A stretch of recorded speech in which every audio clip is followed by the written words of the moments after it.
Just because the 90s rolled around does not mean that stopped Sirio H. Santiago. In the days of darkness, when there is no hope for light, the only thing you can do is try and survive.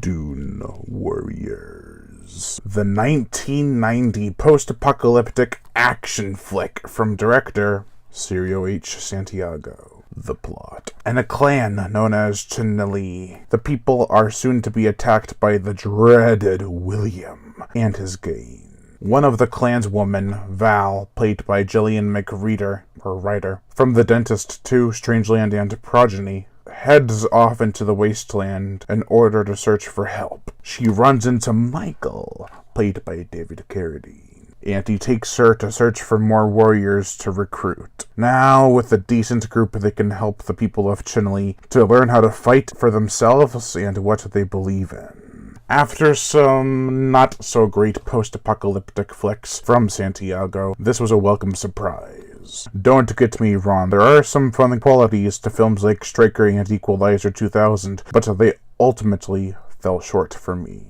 Not this movie. This movie is filled with great characters, dangerous stunts, cheap but fun effects, and just an overall feeling that you are watching something important. It balances everything out quite nicely. This film starts off with a bang and has 3 battles that follow afterwards as the film goes on.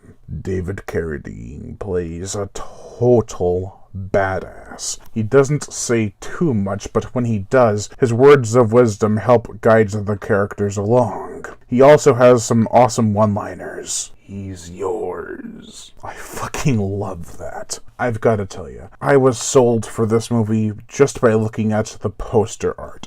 David Carradine staring introspectively into the vast wasteland is a total win in my book. To be honest, David Carradine did appear to be in a drunken stupor for most, if not all, of the movie, but I still found him to be entertaining. Rick Hill from Deathstalker 1 and 4 plays John. He does seem a bit sketchy at first, but he grows on you by the end. Luke Askew was actually pretty intimidating as the villain Williams. He always has this crazed look in his eye. You knew he was going to snap at some point. This wasn't released in the US until 1991, however, only the director's cut has been seen from what I know of, and that the film did receive an R rating. It actually contains graphic violence in the MPAA rating. Was this the director's cut or the original one? Because this film is anything but graphic. The gore, the effects, we get a beheading, some practical bloody squibs, and a severed hand. Nothing too much, but there was more than the usual Santiago fare.